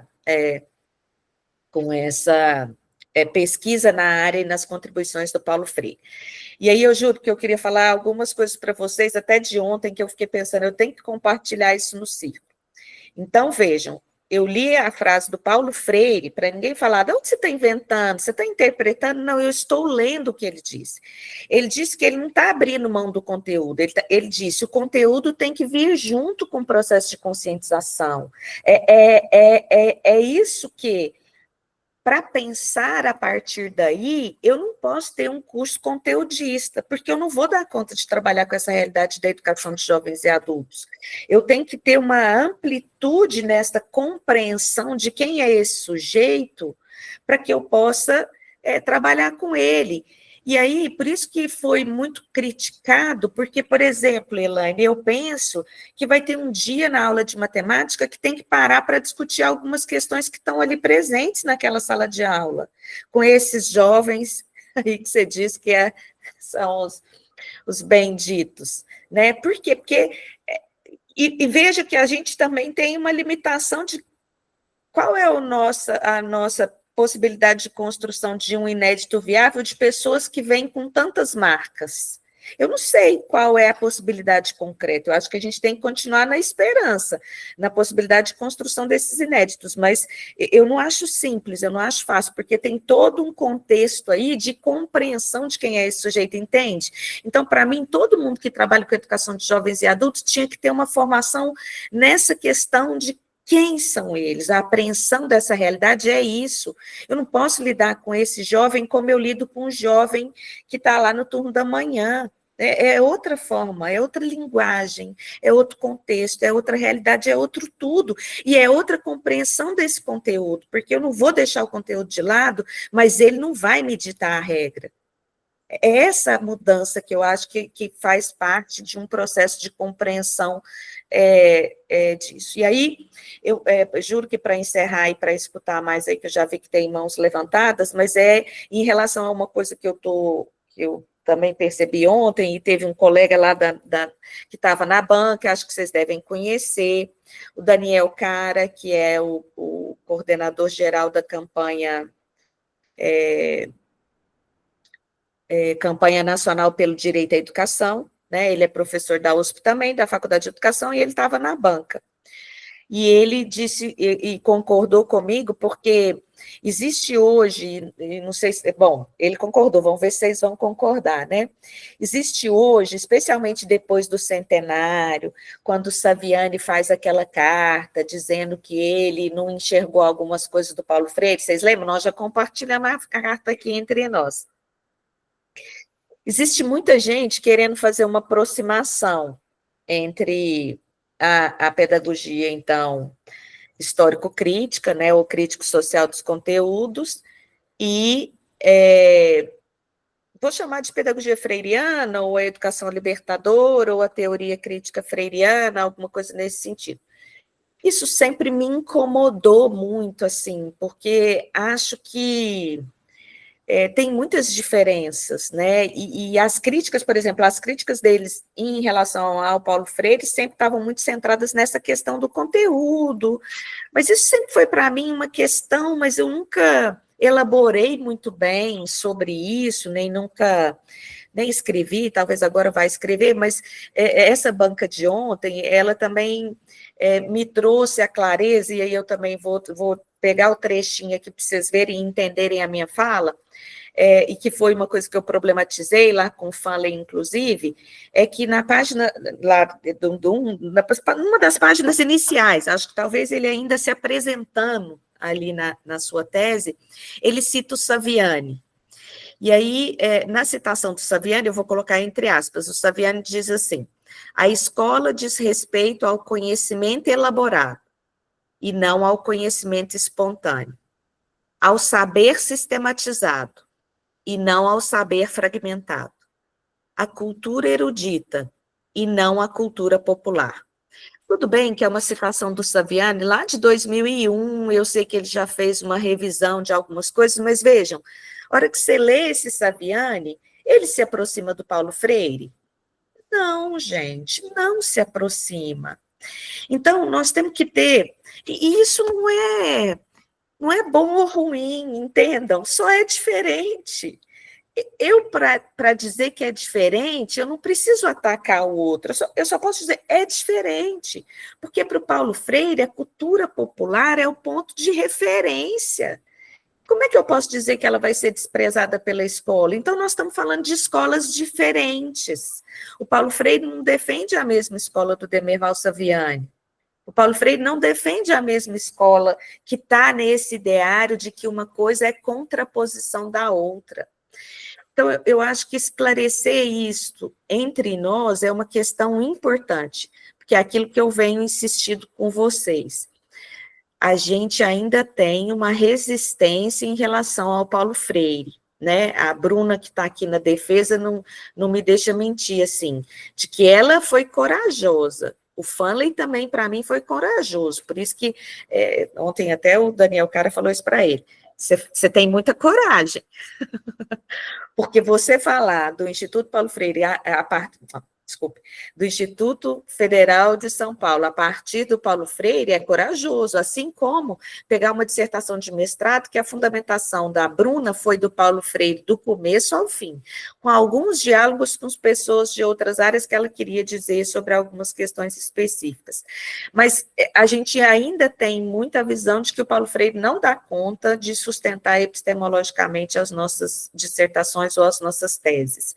E eu não tenho nada contra a gente também achar autores que dialogam, como, por exemplo, a gente já teve aqui o João Colares Neto, que fez Fausborda e Paulo Freire, achando diálogos entre, não vejo problema entre isso, mas vejo problema quando a gente quer juntar pessoas que não têm a mesma concepção, nem de homem, nem de mundo, nem de sociedade, nem de escola, como é o caso agora que eu acabei de citar claramente para vocês, que são escolas diferentes, portanto, concepções diferentes de educação. Portanto, não dá para dizer que são de uma mesma corrente teórica, por mais que possa ter algumas possibilidades do mesmo tempo crítico, ou como Paulo Freire gosta de dizer aí no Política e Educação, nessa pós-modernidade, nesse pós-modernismo progressista.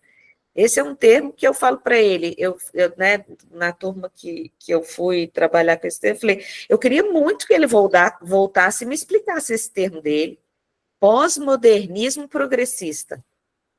Como é que então, mas não tem ele aqui, então eu só posso dizer o que ele escreveu e tentar entender, mas assim, é por isso que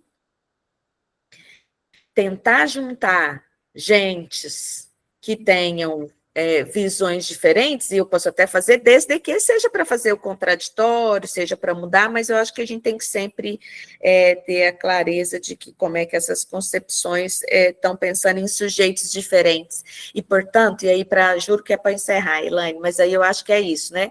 Quando a gente fica tentando misturar as coisas e fazer um campo homogêneo, um campo de consenso, um campo que eu acho que é uma busca da educação inglória. Para que é isso? É melhor a gente encarar as diferenças e trabalhar com os problemas.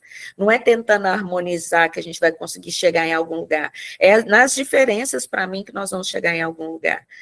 Mas a gente acha que tem que ir dando essas formas, talvez, aí...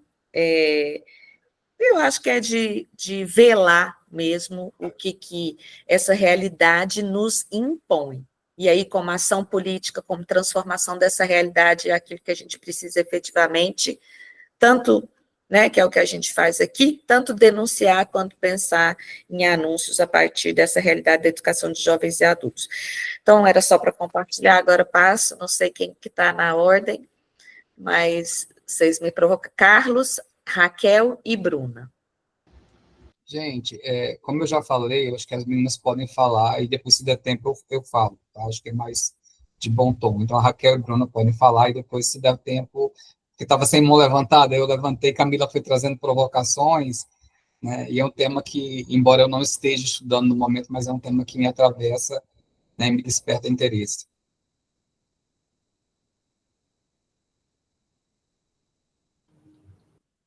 Então, bom dia, gente.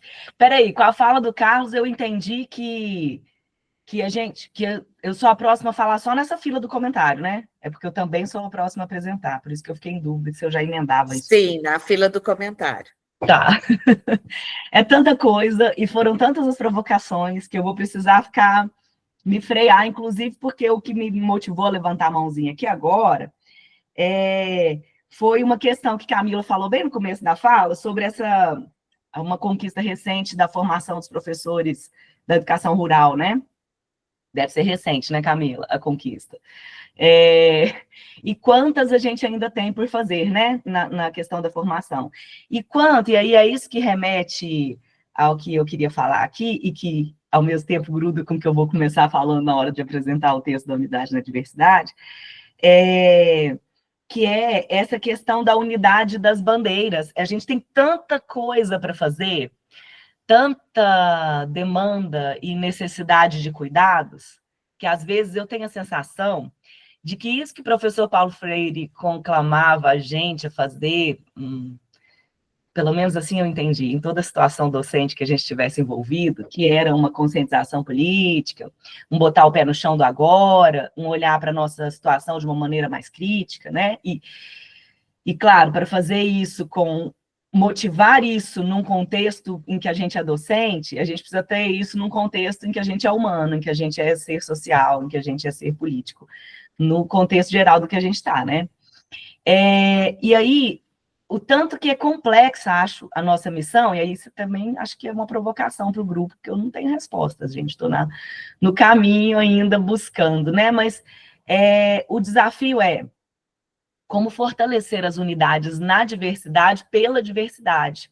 Porque aí, quando eu olho, não deveria, mas as dualidades ajudam a gente a entender as coisas. Então, as dualidades políticas, né? E aqui no Brasil, e eu sei que não é que é aqui, que é um contexto daqui, que parece em outros lugares, isso especificamente, mas é muito diverso em outros lugares, que é a ideia de dividir direita e esquerda. Então, são dois campos antagônicos, nossos irmãos da esquerda, e aí tem as pessoas do lado de lá da trincheira, que são a direita. Então, só dualizando assim, embora numa analogia mais profunda, até numa rasinha, nem é dualizável assim, mas tá bom, só para dualizar.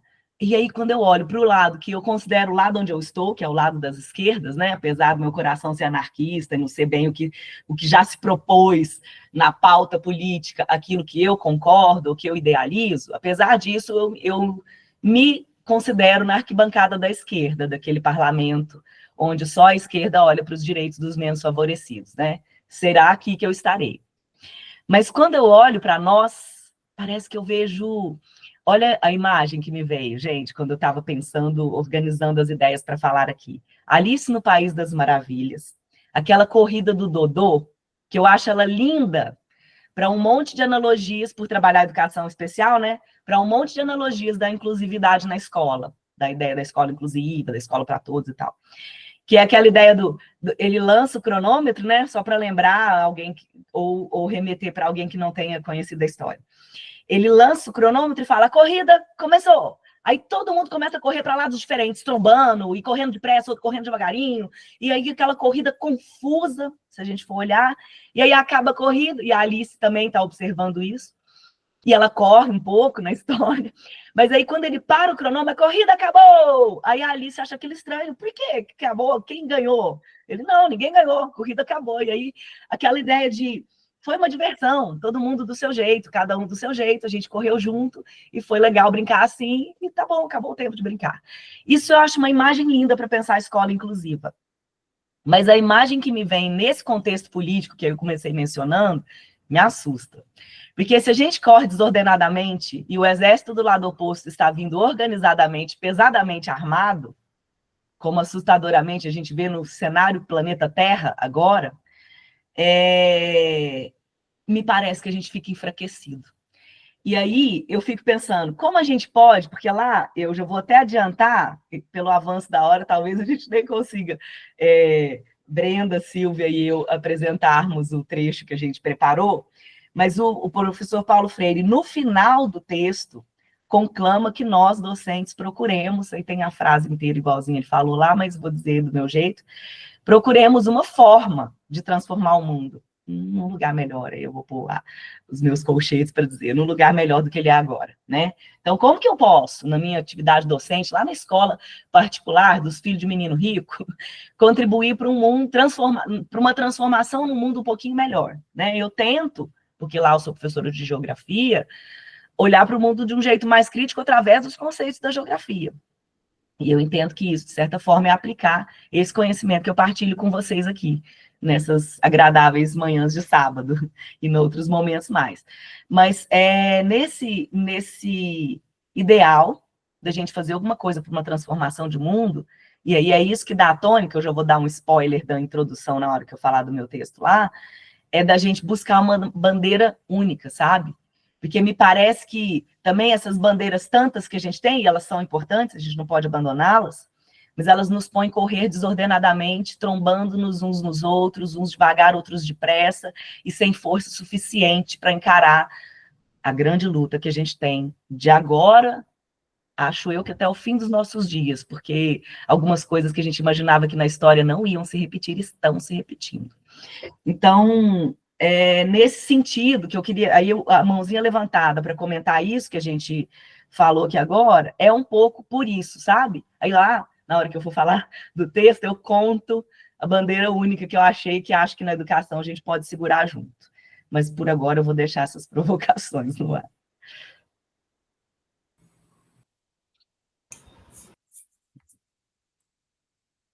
Bruna. Bom, eu não vou me estender, só vou fazer um comentário, na verdade, vou dar uma sugestão, talvez, de leitura, e se não for viável, professora Camila, você, por favor, comente, porque eu ainda estou caminhando com o Freire, então eu sei que às vezes a gente pode, né, cometer alguns equívocos em autores. Mas lembrei de um texto, a gente falando dessa questão da organização, né, do ensino, e da onde partir, né, que eu não parto daquele ensino que nós temos no ensino regular, e assim, daquelas questões da cultura, e que vamos por outra vertente na educação, né, popular. Eu li um texto da professora Conceição Paludo, posso referenciá-la?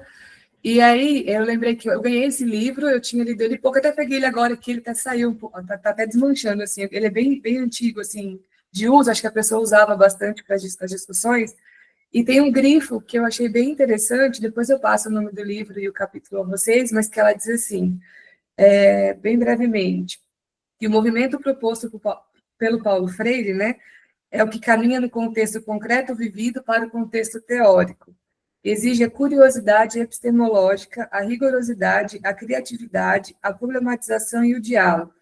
Ler criticamente o mundo, o que requer a curiosidade e a rigorosidade metódica, é compartilhar o mundo lido, o que requer o diálogo na produção e na reconstrução do saber, e viver a prática de liberdade, e o que coloca a necessidade da transformação social, a ação política e o protagonismo dos sujeitos. Talvez, né, pensando, por isso que a Camila falou, né, nessa reflexão que a gente tem que fazer do que precisa ser ensinado, né, dentro do contexto da educação popular, ela dialoga muito bem é um capítulo de livro que se chama Movimentos Sociais e Educação Popular.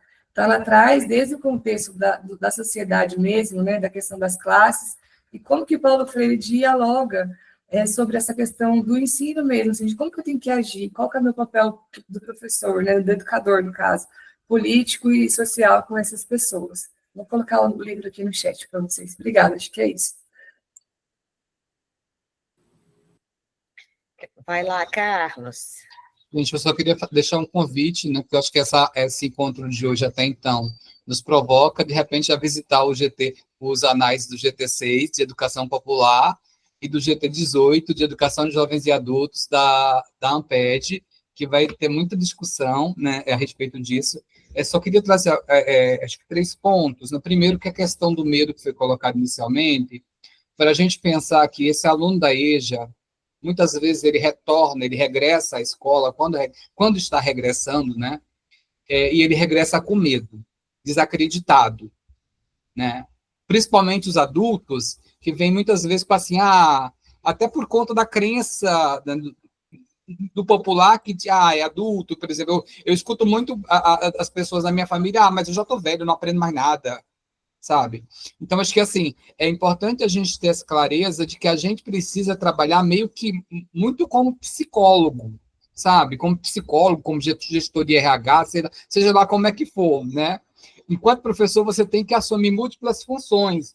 E aí eu acho que, voltando um pouco para a educação como prática da liberdade, por uma pedagogia da pergunta, eu acho que a gente trabalhar, por exemplo, fazer esse levantamento, esse diálogo que a Camila já trouxe, esse levantamento, esse questionamento de como é que está, de sistematizar, e aí eu trouxe um pouco do Oscar Hara, da Bell Hooks e do próprio Freire, da sistematização da experiência, de aprender a olhar, a desvelar o conteúdo, né, que tem ali a partir da experiência, né? De você, por exemplo, perceber que numa passagem de ônibus que você paga, num troco que você dá, você está trabalhando matemática, de você perceber essa relação entre o conhecimento contextualizado, que acho que vem complementar o que a Camila já falou, é um conteúdo contextualizado.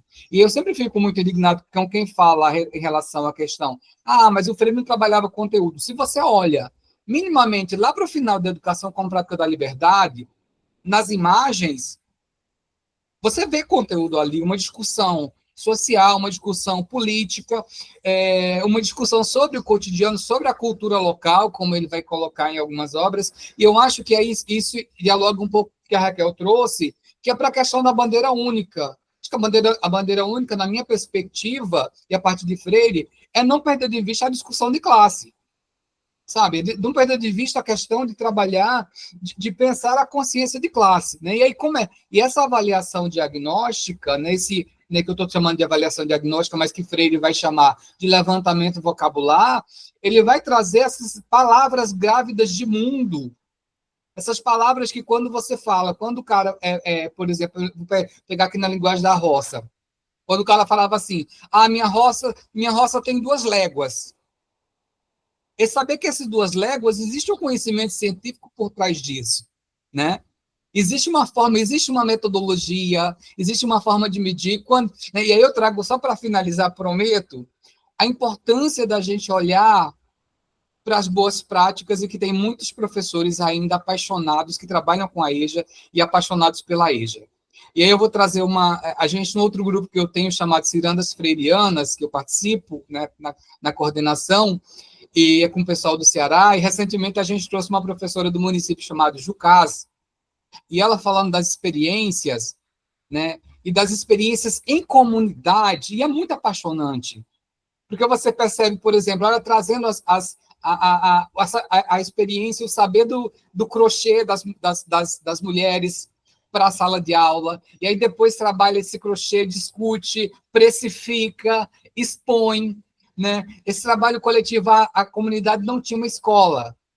Vamos construir a escola. A prefeitura custeia, eu pago para o professor, mas a professora ela acaba arrumando, né, fazendo um pouco essa função. Então, assim, recentemente viralizou na internet um professor da Bahia trabalhando matemática de forma lúdica, com dança, né? Então assim, eu acho que a gente olhar muito também para essas experiências que possam nos inspirar e que a gente possa aprender com elas, para romper um pouco com os puxadinhos da educação de jovens e adultos.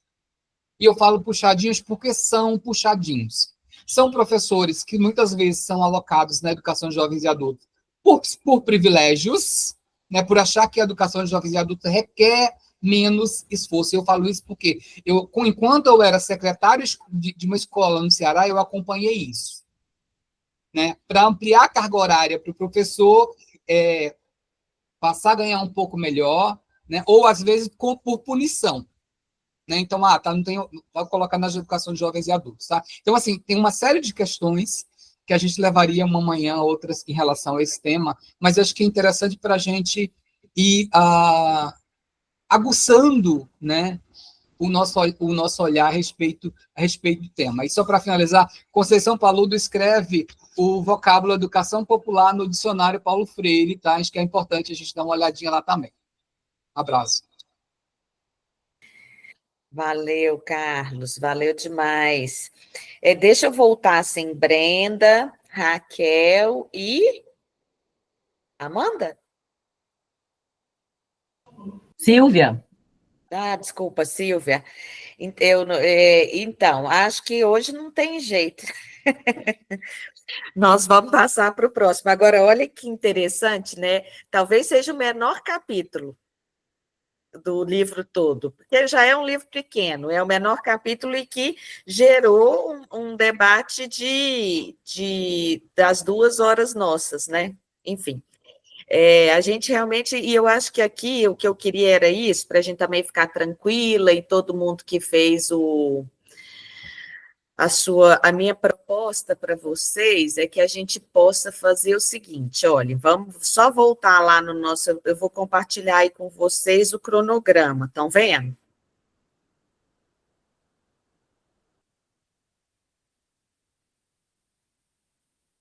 Sim, tá. Então, a gente está no dia 12, aí tem dia 17 que a gente ainda continua com política e educação, e depois tem eu já fiz esse contato com a Anima, então já está certo que ela vem no dia 14 de junho. A minha sugestão é que a gente, no julho, continue com política e educação. O que vocês acham? Podemos fazer assim? E aí eu fico com o de agosto ali para ver desses encontros. Lembrando, gente, que se vocês tiverem alguma ideia, alguma pessoa que também conheceram e que querem dar de sugestão aí para a gente convidar, a gente já tinha combinado que ia ser a Anima e a Marinês, que é a orientadora do Carlos. Aliás, Carlos, você não falou do dia, você vai mandar para a gente por WhatsApp? Do dia da sua defesa? Isso, irei sim, Camila. Eu mandarei por WhatsApp, porque está sendo gerado pela Secretaria da Pós-Graduação e parece que eles estão gerando só com antecedência, né? Então, o endereço é pelo Zoom, será sexta-feira de ontem a 8 dias, e hoje é 14, portanto, às 13h30, né, uma dissertação, uma tese intitulada O que dizem os professores, as professoras primeiro e os professores, né, eu coloquei isso entre aspas, eu fiz esse marcador trazendo as mulheres em primeiro lugar, né, sobre sua formação, confluências entre o saber da experiência feito na ação pastoral e a formação docente.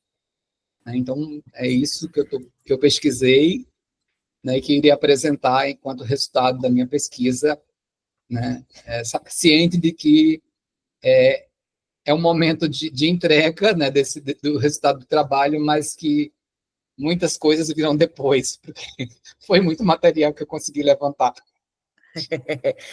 Vão ser muitos artigos. Então, anotem aí, dia 25,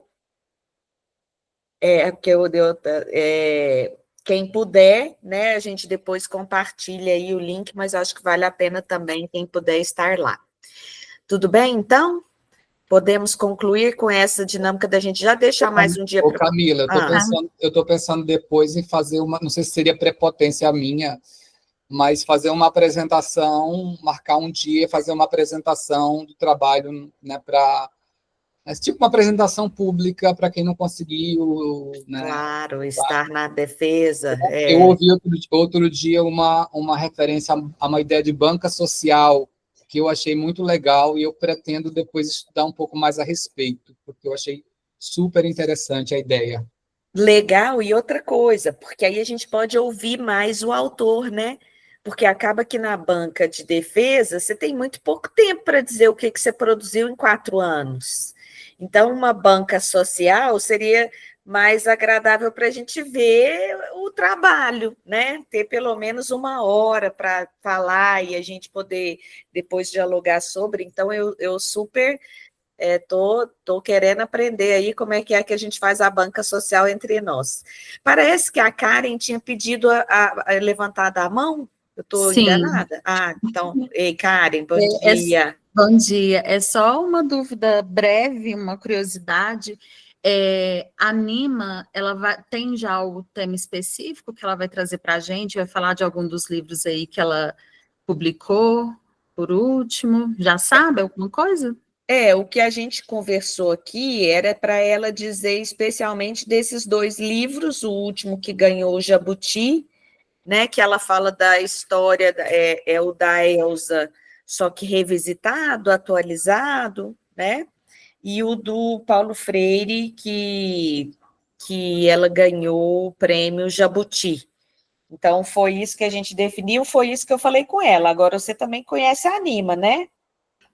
A Anima não é de... Não dá script para ela, não, que ela vai pular o script. Então, uma coisa mas isso é que foi a nossa conversa e foi a nossa... O combinado. O nosso combinado. Tá bom, obrigada, só isso. Tudo bem, gente? Então, vamos encerrar por hoje. Estou feliz demais de ver muita gente aqui, especialmente pessoas que estão chegando pela primeira vez. Então, mais uma vez, seja bem-vindo. Eusébio, que hoje deu tempo de você estar aqui. O Milton também, seja bem-vindo. Vinícius, é muito bom ter você aqui com a gente, acho que a Silvia já falou. Sim, o círculo é isso, né? Tem gente que vai, tem gente que volta, é quase aquela música do Milton Nascimento, encontros e despedidas. A gente faz encontros, depois a gente faz despedidas, e a gente, quando vê, assim, vocês aqui, né? Quem está chegando, quem está há mais tempo, quem vai e volta, é muito bom, porque acho que esse grupo tem feito, pelo menos para mim, uma grande diferença na minha forma de ser professora, na minha forma de ser pesquisadora, na minha forma de ler Paulo Freire. É com vocês que eu me sinto em diálogo para aprender um pouco mais sobre a forma como a gente pode... eu cada vez, ainda mais agora na coordenação de curso, né, isso fica com sempre um profundo respiro, porque parece que a burocracia me consome, e eu, por isso, Elaine, que eu tenho tanto respeito pelas pessoas, né, e sempre muito cuidado quando eu vou falar sobre o trabalho do outro, ou com o trabalho do outro, porque é muito complexo, né? O nosso sistema, ele de fato não está organizado para a gente ficar aqui discutindo Paulo Freire. Então, acho que esse daqui é um exercício de resistência, é um exercício de coragem, é a gente querer mesmo e compreender que nós somos sujeitos dessa história, nós não estamos parados vendo as coisas acontecerem, nós estamos participando dessa história. Então... Camila, posso dar um spoiler da minha tese? Claro. O círculo tem se transformado numa espiral. É isso mesmo, que assim seja. Então, um beijo para vocês, uma boa semana, eu vou tirar uma foto nossa, todo mundo X, quem puder ligar a câmera, para a gente fazer uma foto de... Como diz agora, eu estou adorando, antes a gente falava, sorriam, gente, não, sorriso, gente, mesmo com... Lembra, na pandemia, passando... Gente, vamos tentar pelo menos... E depois que eu vi Ainda Estou Aqui, né, que eu acho que o sorriso realmente, mais uma vez, ganha essa força de que o sorriso não é ruim e que a gente luta a partir, sim, de uma concepção de que não é pelo ódio, não é pela raiva, é acreditando, é esperançando, é com amorosidade e com rigorosidade. Então, sorriam, gente, sorriam.